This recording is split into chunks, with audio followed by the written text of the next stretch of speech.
चलिए एक और योग की चर्चा करता हूं जो अक्सर हमारी पत्रियों में होता है, हम उसे अनदेखा कर देते हैं।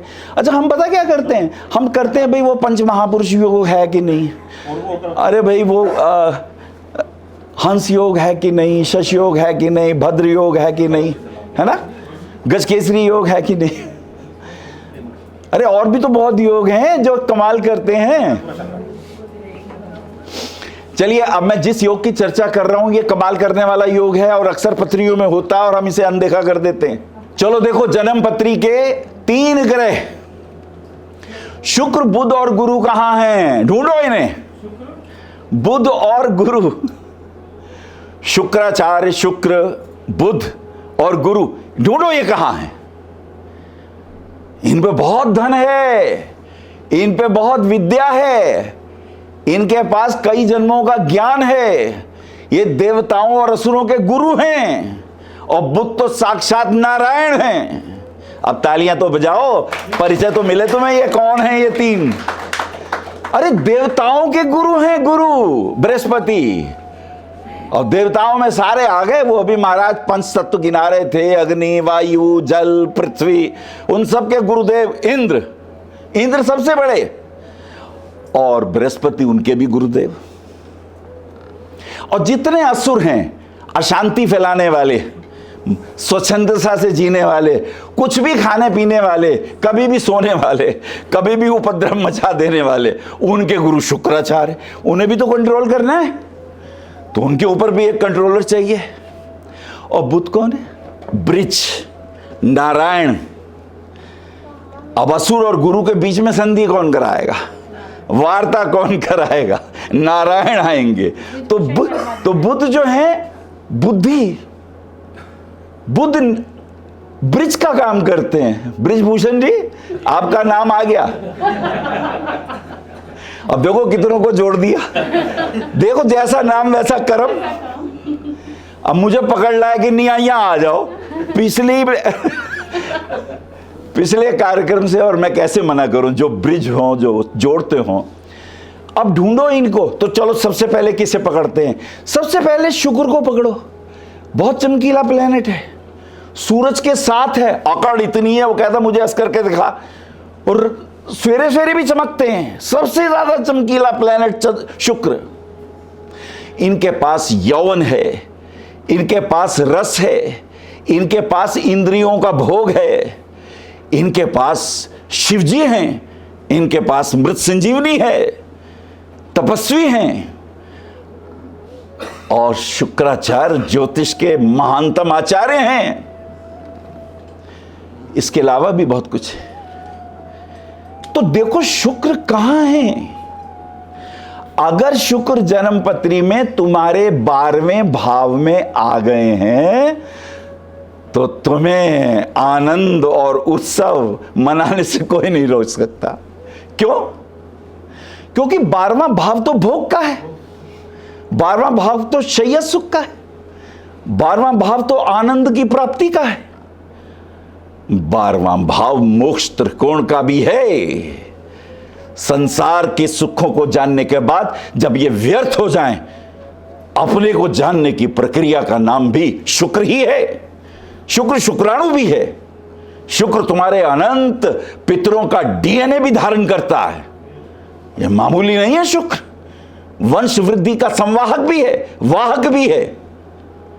अगर शुक्र 12वें भाव में है तो ये लगन को बल देता है। किसको बल देता है?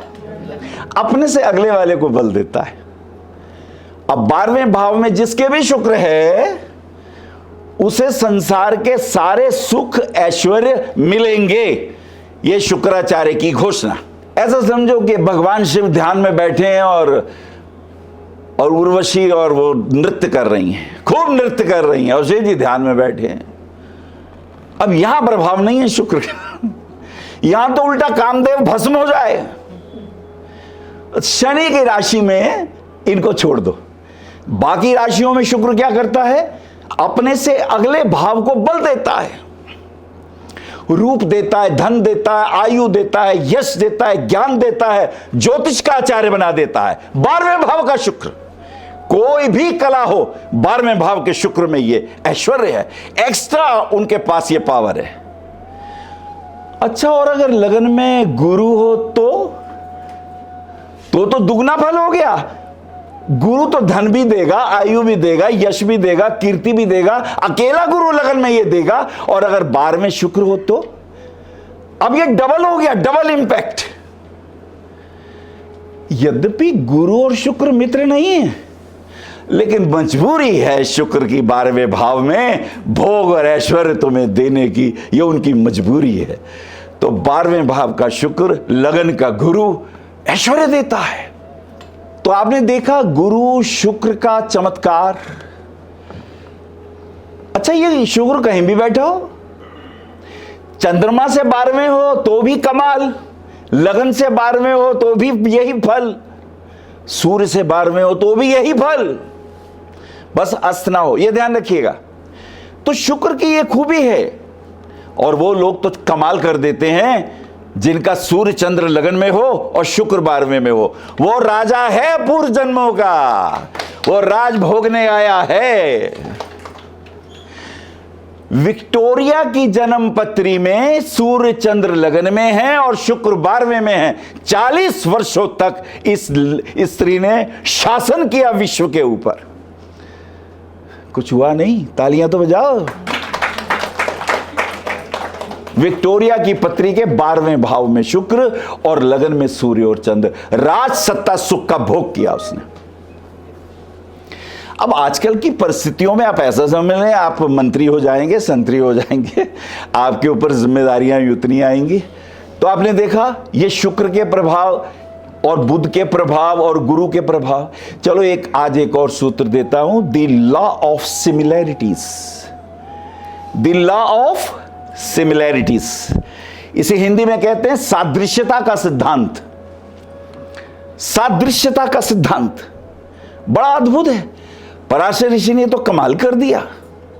वो कहते जन्म पत्री में यदि कोई दो भाव एक जैसे तथ्य को इंगित करते हों, एक जैसे तथ्य के बारे में बोलते हों, if they aspect each other, if they stay in the केंद्रा और त्रिकोणा, वो व्यक्ति यश, कीर्ति, उच्च पद, धन, समृद्धि, उसका रहने का मकान, उसे सब कुछ प्राप्त होता है। ये क्या होता है? सादृश्यता का सिद्धांत। आप जानना चाहते हैं? जोर से बोलो, मुझे जोश ही तब आएगा। जैसे सेकंड हाउस धन का होता है, सबको पता है धन का भाव है, और 11वां भाव भी इनकम का है। क्लियर? अब यदि 11वें भाव का स्वामी सेकंड में आ जाए और सेकंड भाव का स्वामी 11वें में आ जाए, धन समृद्धि के योग बन जाएंगे। अच्छा, आप कहोगे गुरुजी हमारे बन नहीं रहे, तो बनाए कैसे? बड़ा भाव, बड़ा 11वां भाव किस चीज का है? बड़े भैया का। बड़े भाई का अपमान मत करना, बड़े भाई का सम्मान करना, तब भी तुम्हारे पास धन समृद्धि आ जाएगी। इसे कहते हैं योगों को बनाना। हम कैसे बनाएं? अपने कर्मों से, क्योंकि जन्म पत्री के ग्रह तो पिछले जन्मों के कर्मों से बने हैं। वर्तमान जन्म में तुम कर्म नहीं करोगे। अच्छा, द्वितीय भाव वाणी का, द्वितीय भाव स्पीच का, पंचम भाव बुद्धि का।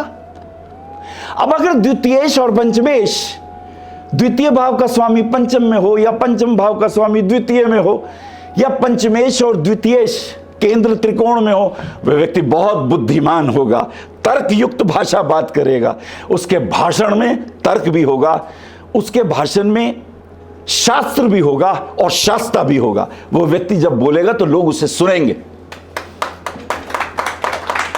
The law of similarities. अच्छा, जन्मपत्री का 8वां भाव, जन्मपत्री का 3रा भाव।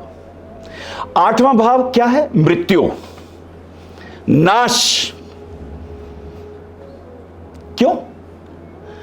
12वां भाव तो भाग्य का था, तो भाग्य से 12वां भाव भाग्य का नाश।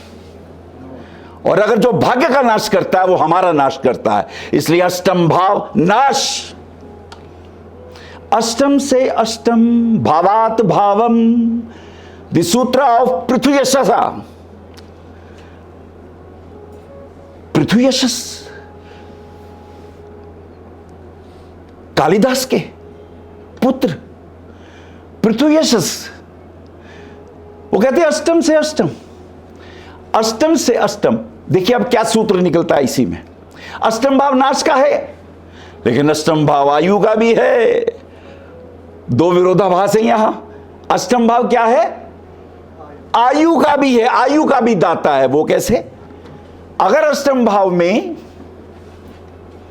मात्र शनि हो, मूल त्रिकोण राशि कुंभ का हो या मकर का हो, और ये शनि उच्च का हो, अगर स्वभावता अष्टम भाव में मकर राशि होगी तो पंचम भाव में शनि उच्च का होगा, तुला में जाके दीर्घायु की प्राप्ति होगी।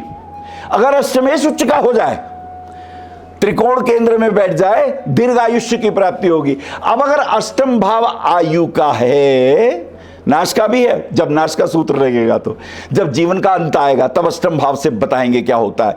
लेकिन ये अष्टम से अष्टम तीसरा, ये भी आयु का है, ये तुम्हारे पराक्रम का है।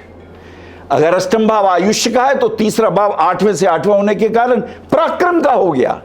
अब अगर ये अष्टमेश और तृतीयेश या तो अष्टम में हो या तीसरे भाव में हो, तो आयुष्य की वृद्धि होती है, तो पराक्रम की वृद्धि होती है, तो शौर्य की वृद्धि होती है। क्यों? द लॉ ऑफ सिमिलैरिटीज, एक से भावों को भी व्यक्त करने वाले।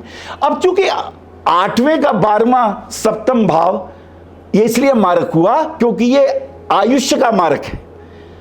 अष्टम भाव तुम्हारी आयु का है और 7वां भाव उसका हानि स्थान है, इसलिए सप्तम भाव मार्केश। और अगर तीसरा स्थान आयुष्य का है अष्टम से अष्टम होने के कारण, तो उसका जो 12वां द्वितीय भाव है वो उसका मार्केश है। इसलिए जन्मपत्री में दूसरा और 7वां भाव मार्केश होते हैं। क्यों होते हैं मार्केश? क्योंकि वो अष्टम के और वो तीसरे के हानि स्थान बन जाते हैं। The law of similarities. अच्छा, अगर किसी का कुंभ लगन हो, देखो यहां बड़ा चमत्कार है कुंभ लगन में। जिसका कुंभ लगन हो हाथ उठाओ भाई। क्या बात है, ब्रिजभूषण यूं ही नहीं छाए हुए। बिना शनि उच्च के ये महफिलें जमती ही नहीं। मूल त्रिकोण राशि, तालियां बजाओ आपके लिए। और जो व्यक्ति बोल रहा है उसका भी अष्टमेश उच्च का है, पंचम भाव में शनि उच्च का है। व्याख्या ही तभी होगी। ये इतने कमाल के योग हैं। कुंभ लगन, अब कुंभ लगन की खूबी क्या है? 11वें भाव का स्वामी वहां कौन है? धनु राशि। और द्वितीय भाव में क्या है? मीन राशि। अब आय का भाव और इनकम का भाव का स्वामी, दोनों का स्वामी गुरु, देव गुरु बृहस्पति। तो गुरु के क्षेत्र में, ज्ञान के क्षेत्र में यदि ये व्यक्ति आगे जाएगा, इसका परचम ऐसे ऊपर लहरे आएगा। गुरु के माध्यम से, गुरु गम्य विद्या से बहुत आगे जाएंगे। और गुरु ध्यान भी देगा, ज्ञान भी देगा, धन भी देगा, प्रतिष्ठा भी देगा। Again the law of similarities. 11वां और दूसरा दोनों आय और धन के भाव हो गए। एक और भाव है, तीसरा और 11वां। तीसरा भाव होता है निजता का। आपके दोनों हाथ, जन्म पत्री में लगन क्या है? आपका सिर, और ये दो हाथ फैलाइए, ये 11वां भाव, ये तीसरा भाव। व्यक्ति खुद कोई काम करना चाहता है तो उसका तीसरा और 11वां भाव कब एक्टिव होगा? जब उसका लग्नेश और चतुर्थेश बलवान हो। लग्नेश से वो सोचेगा, चतुर्थ भाव से उसका मन करेगा कि हाँ मुझे कुछ करना है, तो वो एक्टिव हो जाता है। और यदि लग्नेश नीच का हो, लग्नेश पाप प्रभाव में हो, 6ठे 8वें 12वें में हो, पाप प्रभाव में हो, तो ऐसे व्यक्ति डिप्रेशन में आ जाते हैं।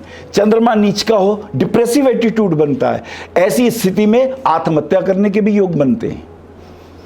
दोनों हाथ उसके अपनी भी फांसी लगा लेते हैं, दूसरों को भी मार देते हैं। ये नेगेटिव पॉइंट भी है इसका। चलिए अब मैं योग बना रहा हूं कि अब ये जो निम्न योग है इन्हें उच्च का कैसे कर दिया जाए। क्या कोई सूत्र हैं धन योग बनाने वाले सूत्र? उसकी एक चर्चा कर रहा हूं। ये बहुत कीमती बात है। सबसे पहले ध्यान रखिएगा, सबसे इंपॉर्टेंट चीज इसके अंदर हम क्या लेके आएंगे। एक सूत्र दे रहा हूं मैं आपको कि जो आपका प्रातः काल का वक्त है वो 48 मिनट का ब्रह्म मुहूर्त होता है। सूर्योदय से 48 मिनट पहले ब्रह्म मुहूर्त होता है और 48 मिनट से और 48 मिनट पहले विष्णु मुहूर्त होता है। अगर आप विष्णु मुहूर्त में उठ जाएं और विष्णु सहस्त्र नाम का पाठ सुन लें, क्या सुन लें? विष्णु सहस्त्र नाम का पाठ सुन लें। विष्णु मुहूर्त में उठ के विष्णु सहस्त्र नाम का पाठ सुन लें, 5 बजे भी उठ जाएं तो भी चलेगा, और जरूरी नहीं नहाए धोएं, मुंह हाथ धो लें, पर सुने, नहा धो लें तो बहुत अच्छा है। घर में तुलसी होनी चाहिए उत्तर दिशा में, और तुलसी को जल आपको रविवार को नहीं देना, बाकी आप रोज दीजिए। और ध्यान रखिएगा इस योग की खूबी क्या है, ये योग अगर आप लगातार 40 दिन तक कर लेते हैं बिना नागा, तो आपकी आर्थिक समृद्धि के योग बनने शुरू हो जाते हैं। पैसा रुका हुआ आने लगता है, खास करके उस योग में जिसमें 11वें भाव का स्वामी तीसरे भाव में चला जाए, उसको प्रॉपर्टी में लॉस होता है, उसको प्रॉपर्टी में छल होता है, उसकी प्रॉपर्टी मार ली जाती है। परिवार में 4 भाई हो, उसे नहीं मिलेगी, सबको मिल जाएगी। अगर 11वें भाव का स्वामी थर्ड में चला जाएगा, उस व्यक्ति को प्रॉपर्टी में छल होगा और हानि होगी। इसके दोष का निवारण के लिए आप विष्णु सहस्त्र नाम यदि सुनेंगे, उसका हृदय परिवर्तित होना शुरू हो जाएगा। ये सिद्ध योग मैं बता रहा हूं, इसका प्रयोग करें। एक दीपक का निर्माण करने की कला सिखा रहा हूं, उसके बाद वाणी को विराम दूंगा। दीपक आपको खुद बनाना है। आपको क्या करना है, आपको थोड़ा सा क्या लेना है, गेहूं लेना है। गेहूं ले लीजिए, उड़द की दाल ले लीजिए, मूंग की दाल ले लीजिए, ये 3 दालें लेनी है आपको। तिल लेने हैं और थोड़े से तिल ले लीजिए, और इसके साथ साथ जौ ले लीजिए। ये 5 चीजें लेके इन्हें पिसवा लीजिए। पिसवाने के बाद नदी के पानी नदी का लाना है, और नदी के थोड़ी मिट्टी ले आइए। अब इससे ये सबको मिला के दीपक बनाइए। देखिए दीपक ऐसे बनते हैं, पहले दीपक ऐसे बनाए जाते थे। ये दीपक आपने बना लेने, या दिवाली आ रही है बना के रख लो। आपने करना क्या है, मंगलवार वाले दिन 5 दीपक हनुमान जी के, 5 दीपक हनुमान जी को चढ़ा दीजिए। इसमें कोई भी तेल मिला लीजिए, सरसों का तेल हो या तिल का तेल हो या देसी घी हो। 5 दीपक हनुमान जी के पास जलाइए। 5 दीपक हनुमान जी, 1 दीपक शिव जी के मंदिर में चलाइए, और 1 दीपक गणेश जी के मंदिर में चलाइए, या गणेश जी की मूर्ति के आगे चला दीजिए। और 2 दीपक, एक पीपल के नीचे, एक बड़ के नीचे, एक पीपल के नीचे, एक बड़ के नीचे। पहले दिन तो ये करेंगे, अगले दिन हनुमान जी के मंदिर में 5 नहीं चढ़ाने, 1 ही चढ़ाना है। पहले दिन 5 हैं, बाकी सबको 1-1 दीपक चढ़ा दीजिए। और जो आपकी मनोकामना हो, बेटी का विवाह नहीं हो रहा हो तो कहो दीपक से, आप पे कर्जा आ गया हो तो कहो दीपक से। दीपक का अर्थ, अगर हनुमान जी के मंदिर में है तो हनुमान जी से कहो, शिव जी के मंदिर में जलाया तो शिव जी से कहो, गणेश जी के मंदिर में जाए तो गणेश जी से कहो, बड़ के नीचे पहुंचे हो तो बड़ के देवता से कहो, और पीपल पे पहुंचे हो तो फिर पीपल के देवता से कहो कि मेरा ये काम कर देना। 21 दिन तक जो व्यक्ति ये प्रयोग कर लेगा, उसकी मनोकामना पूर्ण हो जाएगी। सिद्ध प्रयोग है जो मैं आपको दे रहा हूं, ये मास्टर की है। मेरी बातों को इतने प्रेम से सुना, और बृजभूषण जी का और आप सभी का बहुत बहुत धन्यवाद इतनी देर तक मुझे सुनने के लिए। साधुवाद आपको। आप आचार्य श्री अनिल वत्स जी के आध्यात्मिक प्रवचन, ध्यान व ज्योतिष संबंधी मासिक राशि फल फेसबुक, यूट्यूब, www.astroanilvats.com पर भी देख सकते हैं। For appointment, भविष्य कथन, Monday to Saturday, 11 a.m. to 6 p.m. BE 279, Street number 6, Harinagar, New Delhi 110064. Phone number 98917 39999 98181 89993 981 088 7002 886 000 6030. Website www.bhavishyakathan.com. Acharya Anil Vats @gmail.com.